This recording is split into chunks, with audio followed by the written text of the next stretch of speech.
Bonjour à tous, je suis vraiment ravie de vous accueillir aujourd'hui pour ce webinaire qui va parler de la connaissance de soi pour servir la quête de sens au travail. En gros, on a une journée, une heure de présentation extrêmement riche et dense, lors de laquelle nous allons faire le tour de la question et surtout comprendre pourquoi la connaissance de soi est l'élément majeur et essentiel de toute quête de sens au travail. Alors, ce que je vous propose dans un premier temps, c'est sans doute de me présenter. Je m'appelle Priscilla Rossi. Je suis entrepreneur au service de l'emploi et de l'employabilité depuis une quinzaine d'années maintenant, et je suis également conférencière et formatrice. J'ai la chance d'avoir 2 entreprises, un cabinet conseil qui s'appelle Maintenant Demain et qui est expert en management de la transformation par l'humain. Et puis, je suis également la fondatrice d'une start-up qui s'appelle Leia et qui vise le plein emploi pour tous. Alors, ce que je vous propose aujourd'hui, c'est effectivement de vous expliquer aujourd'hui, finalement, c'est quoi la connaissance de soi, c'est la base. On est très nombreux à penser que l'on se connaît, mais finalement, est-ce que l'on se connaît vraiment ? On va venir zoomer sur la quête de sens, c'est-à-dire, en effet, en quoi la quête de sens est importante aujourd'hui et en quoi la connaissance de soi sert de quête de sens. On va venir parler de l'ikigai, cet outil dont tout le monde parle aujourd'hui, mais qui nécessite un petit peu de pratique et d'expertise pour pouvoir réellement en tirer profit et parti.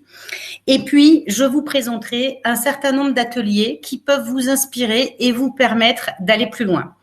Au niveau des règles du jeu, je vous présente également Philippe Charpy, qui est business partner du cabinet Maintenant Demain et qui va m'accompagner tout au long de ce webinaire. Vous avez tout loisir de poser vos questions au travers du chat. L'important, c'est que les micros soient coupés. Et puis, s'il vous plaît, n'hésitez pas à poser toutes vos questions. Philippe est là pour les amender dans un document et nous prendrons le temps de répondre à chacun et chacune d'entre vous à la fin de ce webinaire.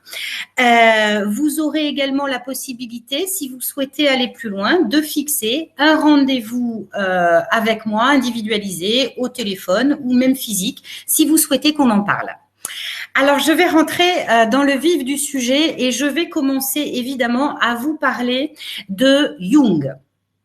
En gros, Jung est quand même le maître en ce qui concerne la connaissance de soi parce qu'il a beaucoup travaillé sur le mental et le cœur.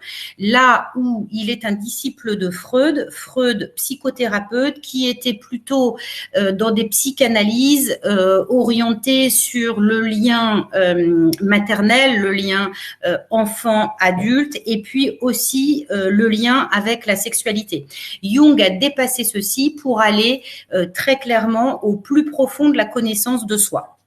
Alors, finalement, c'est quoi la connaissance de soi ? Eh bien, la connaissance de soi, pour moi qui aime voyager, et je sais qu'on aime tous voyager, finalement, on peut la résumer en un voyage à l'intérieur de son soi. Mais finalement, c'est quoi ce voyage et il sert à quoi ? Eh bien, la destination de ce voyage, c'est très clairement le bonheur. Alors, à ce stade, il est très, très important de préciser une chose. C'est que quand on parle de connaissance de soi, on parle aussi de développement personnel, on parle du moi. Le moi, c'est quoi ? Le moi, c'est son ego. Et j'entends souvent des gens dire, de toute façon, ici, il n'y a pas de place à l'ego. C'est une absurderie. Tout le monde a un ego. C'est très important de conserver son ego. C'est très important de bien se connaître et de bien connaître sa persona, c'est-à-dire sa structure de personnalité, parce que c'est elle qui nous permet de la développer dans un sens lumineux et pour nous permettre de dévoiler notre âme. Donc, premier sujet sur lequel on se trompe très souvent, c'est de dire que en travaillant sur la connaissance de soi, on travaille à développer sa conscience. C'est une erreur de langage. Quand on travaille à la connaissance de soi, on va travailler sur sa personnalité, sur son ego.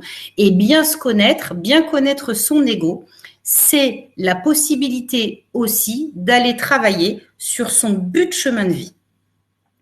La première étape de la connexion avec soi, c'est de se connecter à sa vie intérieure, son soi, parce que c'est ainsi, selon Jung, que nous pouvons libérer dans un processus qu'il appelle l'individuation, que nous pouvons libérer notre être et notre âme pour aller vers la connaissance et vers notre soi.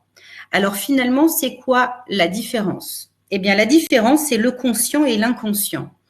Quand vous êtes dans la connaissance de soi, de vous, donc du moi, vous allez travailler en pleine conscience et vous allez utiliser votre mental pour savoir réellement et profondément qui vous êtes et qui vous êtes sans masque à vous.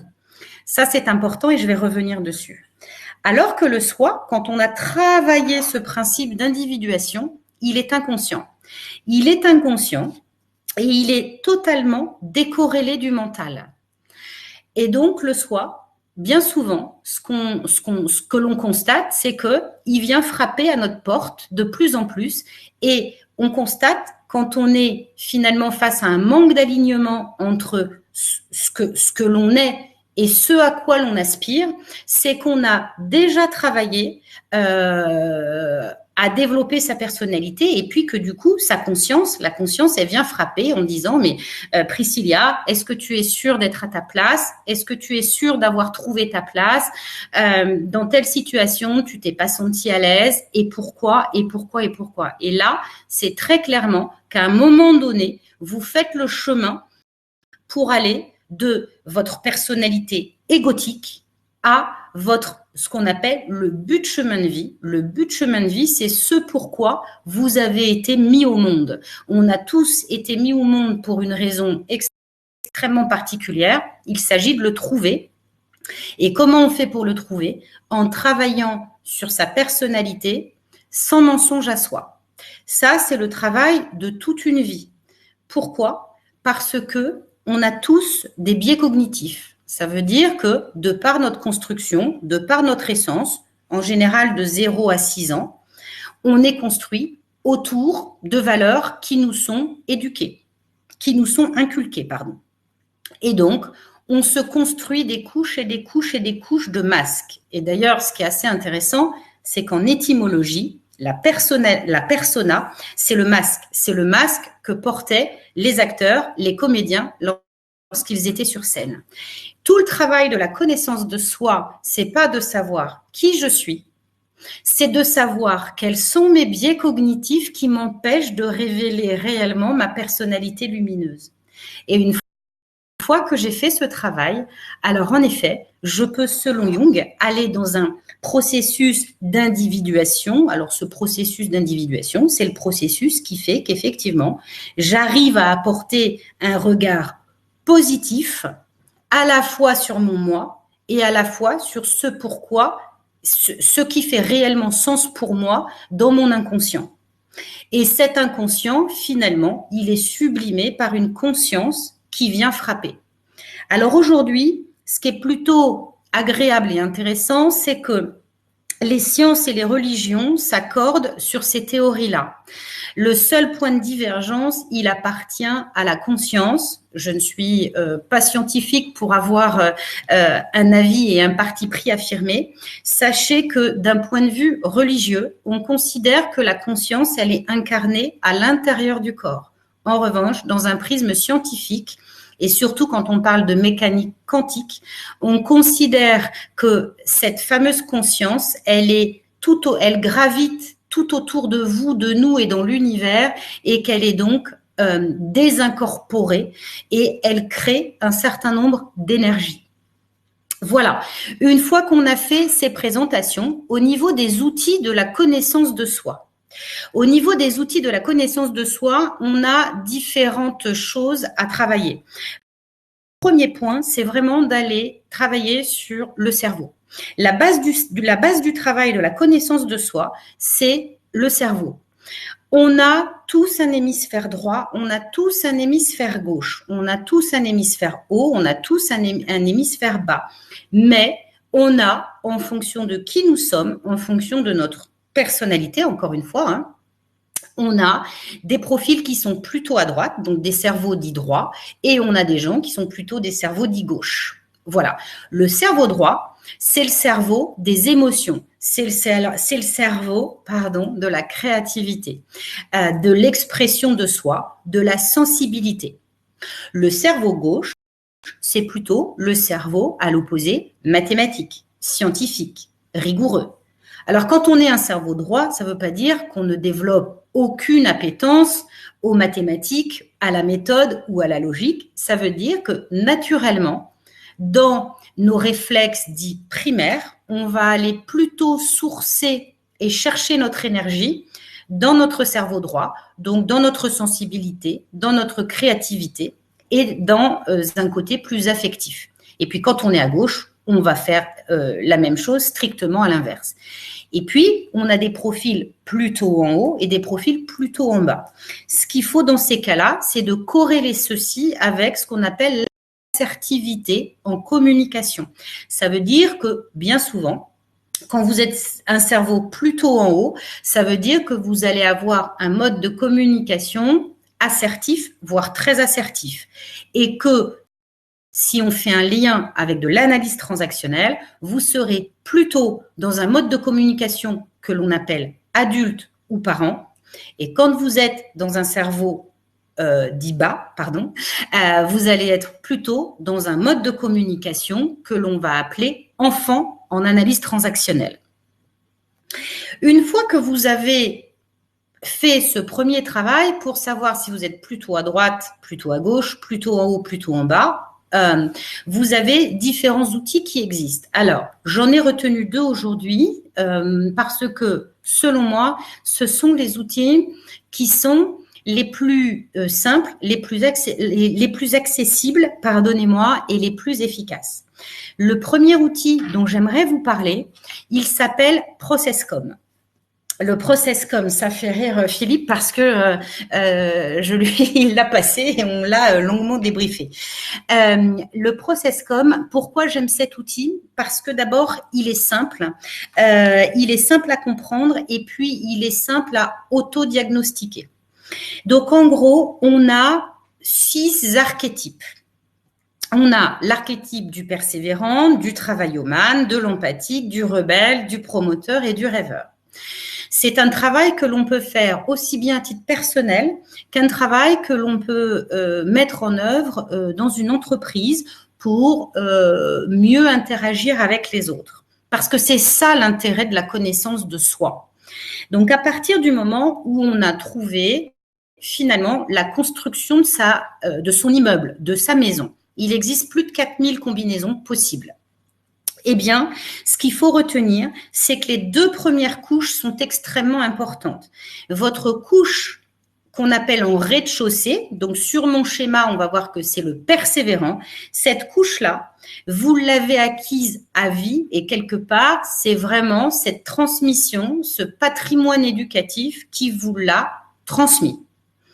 Et puis, jusqu'à 10 ans, vous allez construire votre 2e étage. Ici, dans notre exemple, on est sur une personnalité dite travaillomane. Alors, ça veut dire que ces 2 couches-là, vous allez les garder toute votre vie. Et que là où vous allez pouvoir bouger les lignes et donc aller au plus profond du voyage intérieur pour faire la connaissance avec vous, c'est en bougeant les lignes intermédiaires. L'étage du haut, il est extrêmement important. Pourquoi? Parce que ici, c'est le rêveur, c'est celui qu'on a délaissé. Et à partir du moment où c'est celui qu'on a délaissé, c'est celui qu'on doit aller chercher parce qu'il représente notre propre part d'ombre. On a tous dans notre personnalité de l'ombre et de la lumière. Eh bien, en allant chercher notre couche tout en haut, c'est ainsi qu'on va pouvoir faire bouger toutes les lignes et toutes les équilibrer, et c'est le travail de toute une vie, que d'aller, dans notre exemple, chercher le rêveur. Donc le rêveur, c'est quelqu'un à l'extrême qu'on va dire, il a la tête dans les étoiles, c'est quelqu'un qui réfléchit beaucoup, qui introspecte, etc. C'est quelqu'un qui lit beaucoup, qui se cultive, qui est plus dans la réflexion que dans l'action, par exemple. Et dans cet exemple-là précis, tout le travail consiste à aller chercher en effet le rêveur qui sommeille en nous pour pouvoir exprimer notre être de lumière, donc notre âme. Ça, c'est l'outil du ProcessCom. Je ne veux pas faire l'économie de vous parler de l'énéagramme. L'énéagramme, c'est l'étape ultime, selon moi, de la connaissance de soi. Pourquoi? Parce que c'est vraiment dans le process jungien dont je vous ai parlé pour aller exprimer le soi, hein, votre but, chemin de vie ultime. C'est vraiment le dispositif qui peut vous y aider. Pourquoi? Parce que c'est vraiment la figure spirituelle de la connaissance de soi. Ce que j'aime beaucoup dans cet outil, c'est que vous allez faire le chemin tout seul. Ça veut dire que ça va vous aider aussi à révéler vos biais cognitifs. Vous avez 9 archétypes que vous voyez ici et dont que je ne vais pas détailler. Et au niveau de ces archétypes, ça va déterminer vos motivations principales. Finalement, je suis plutôt un médiateur, un perfectionniste. Finalement, c'est quoi ma structure de personnalité de base et donc mes motivations principales?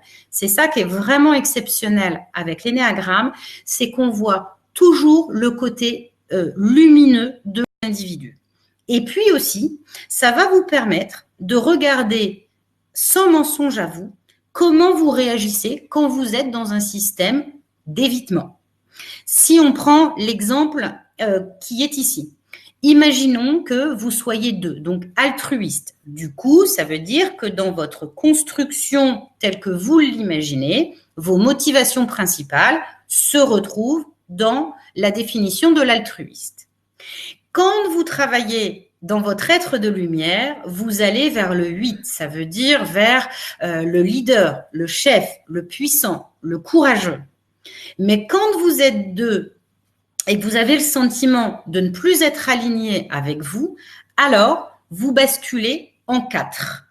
Celui qu'on appelle le romantique, celui qui aime les belles choses, celui qui papillonne, celui qui peut aussi se complaire dans une certaine forme de routine, de banalité. Et du coup, tout ce travail vous encourage à tout le temps aller chercher votre être de lumière pour bien sûr rester dans votre cercle de personnalité de base, mais le développer pour avoir une route vers la libération. Ce que je souhaite à tout le monde, c'est le travail de toute une vie vers son réel soi.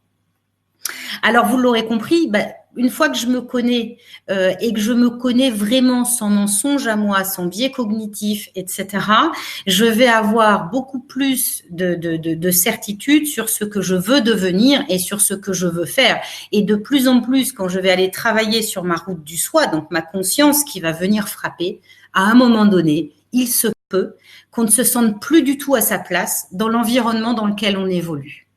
Et c'est bien souvent une quête professionnelle.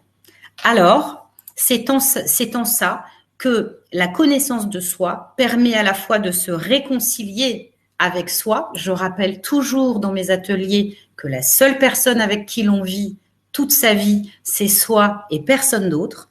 Ça permet de partir à l'aventure de sa propre vie, c'est extraordinaire, on se révèle, on se découvre des talents, on se découvre des dons, c'est exceptionnel. On apprend le vrai dépassement de soi quand on décide de faire ce voyage. Et puis, j'aime beaucoup cette phrase que je résume ici, se connaître, c'est s'aimer, et s'aimer, c'est être aimé. Et ça fonctionne aussi bien dans la sphère privée que dans la sphère professionnelle. Si je ne m'aime pas, je renvoie l'image à l'univers, au monde et à tout l'écosystème qui m'entoure d'une femme qui ne s'aime pas. Alors que si je m'aime au plus profond de mon être, sans arrogance, alors j'ouvre la porte à quoi? À la fois à être aimé dans ma sphère personnelle et à la fois à être aimé dans le vrai sens du mot aimer de la sphère professionnelle. Ça veut dire d'être à ma place. Et je crois profondément que le plus important dans la vie, c'est de trouver sa place. Trouver sa place pour être bien avec soi et pour être bien avec les autres. C'est la quête de toute une vie. Je crois qu'elle commence tout petit et on peut le voir également dans les cours de récréation avec nos enfants. Et la quête de sens, c'est ce qui permet fondamentalement, intrinsèquement, de redonner du sens à nos vies. Et quand on doit redonner du sens à nos vies dans la sphère personnelle, commençons ce voyage intérieur. Et quand on doit redonner du sens à sa vie dans une sphère professionnelle, alors on a, et ça c'est assez riche, également un outil pour nous y aider. Cet outil, il s'appelle Ikigai. Il faut que j'accélère. Je vois que je suis très bavarde dès qu'il s'agit de ces thématiques. Alors, je vais essayer de vous le résumer de façon pragmatique. Ikigai, ça veut dire quoi? Ça veut dire que finalement, on a tous des talents, on a tous des dons intérieurs. On les connaît, on les connaît pas. Et parfois, on les connaît, encore une fois, avec des masques, avec de la persona qui vient créer des couches et des couches et des couches de mensonges à soi. On rêve tous d'un projet professionnel qui fait sens, tous. Et il n'y a pas de mauvais sens quand il s'agit de sens. En fin de compte, notre alignement professionnel, il vient de notre unicité. Dualité, unicité. Moi, je suis une femme vraiment d'engagement vers l'unicité. Alors, la définition de l'ikigai, c'est quoi? C'est un principe de vie japonais qui dit que on va trouver sa raison d'être et sa joie de vivre en travaillant sur son ikigai. L'ikigai, il est constitué, vous le voyez, de 4 cercles. Ce que j'aime, ce en quoi je suis douée, ce pourquoi je peux être payée assez facilement et ce dont le monde a besoin. Il y a tout un travail derrière avec des ateliers, des exercices, aussi bien visuels, aussi bien avec le pouvoir du collectif, qui nous permettent d'aller très très loin pour définir son ikigai. Parce qu'il ne s'agit pas de dire « Oh ben moi, ce que j'aime, c'est jardiner ». Ça ne suffit pas. Est-ce que réellement j'aime jardiner? Pourquoi j'aime jardiner? Et en fait, c'est vraiment ceci et ce travail qui permet de révéler son être de lumière, donc encore une fois, connaissance de soi, hein, et qui permet de faire ce dont on a réellement, ce pourquoi, pardon, on a réellement été mis au monde.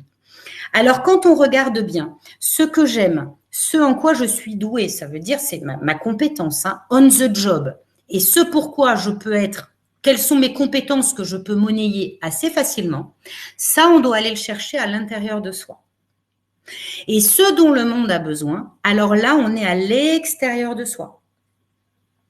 Du coup, ce que j'aime, c'est vraiment quelles sont les activités qui me donnent du plaisir. Ce en quoi je suis douée, c'est ce en quoi je suis reconnue. Elle est où ma légitimité? Si je faisais un 360 et que j'interrogeais tout le monde, elle est où ma légitimité? Mes compétences, c'est vraiment qu'est-ce que ce pourquoi je peux le plus facilement récupérer une rémunération. Le travail le plus long, c'est effectivement quels sont les besoins fondamentaux du monde. Ça veut dire, ok, moi je suis là, mais finalement, et sans mensonge à moi, sans ego, là on a le droit de le retirer, d'essayer de sortir un peu du truc et de se dire, finalement, le monde, il a besoin de quoi si je suis pragmatique? Et ensuite, vous voyez qu'il y a des intersections à peu près partout. Le but ultime, c'est le central, c'est l'ikigai. Tout ce qu'on va trouver dans les doubles intersections, on est dans votre mission, votre passion, votre vocation, votre profession. Et ça, on va pouvoir le déterminer au travers d'exercices. Moi, je vais venir zoomer sur les triples intersections. Pourquoi? Parce que là, elles donnent lieu à des émotions positives et des émotions négatives. On n'a jamais que du négatif ou que du positif. Quand vous pensez, vous vous situez dans un métier où vous faites ce que vous aimez, où vous êtes compétent, vous êtes reconnu pour faire ce que vous faites, et puis vous considérez avoir la juste rémunération, alors vous êtes dans un système de satisfaction.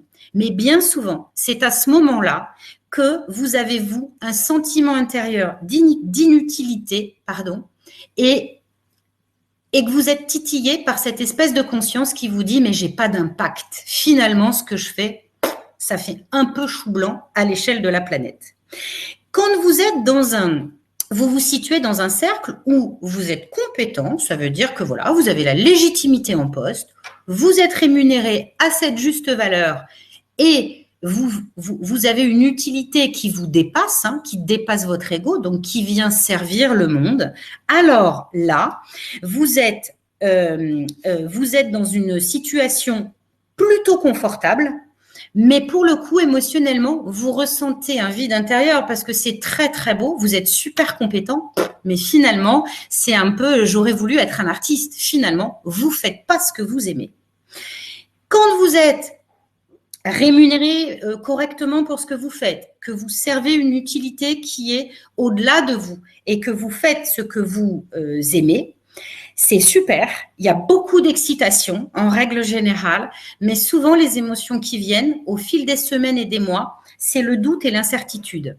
Et là, j'invite souvent tout mon public à aller écouter Amy Cuddy, cette fameuse professeure d'Harvard qui a créé ce fake it until you make it, c'est-à-dire qui a travaillé sur le syndrome de l'imposteur. Bien souvent, on se dit mais finalement, est-ce que je suis pas vraiment à ma place? J'ai des doutes, c'est pas normal ce que je fais là, puisque de toute façon, je ne suis pas légitime.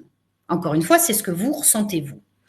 Et la dernière des situations, c'est je fais ce dont le monde a besoin, j'adore ce que je fais et en plus je suis douée. Ben, je suis pas payée. Alors là, ça peut être génial quand on n'a pas besoin d'être rémunéré. Ça veut dire que quand on est dans une position et dans une posture philanthropique, alors ça peut être tout à fait bénéfique à un moment donné de sa vie d'arriver à ce niveau-là. Je pense que bon nombre d'entre vous n'en sont pas là ou pas encore et ont besoin d'être rémunérés. Donc, c'est important d'aller aussi dans le 4e cercle. J'en ai terminé, je vois qu'il est déjà 46. J'ai Philippe qui me frappe à ma conscience. J'ai tellement de choses à vous dire sur la connaissance de soi, sur la quête de sens. Je veux aussi vous laisser la parole pour vraiment essayer de répondre à toutes vos questions. J'ai envie de vous présenter ces 2 ateliers. Jeudi, le 6 février, un atelier sur la connaissance de soi. Pour celles et ceux qui ont l'habitude de venir à mes ateliers, sachez que là aussi, on va le travailler à la fois avec le pouvoir du collectif et on va travailler surtout sur les biais cognitifs que sur les méthodes qui visent à rassurer. Donc, on va aller vraiment au plus profond de vous pour démarrer ce voyage intérieur.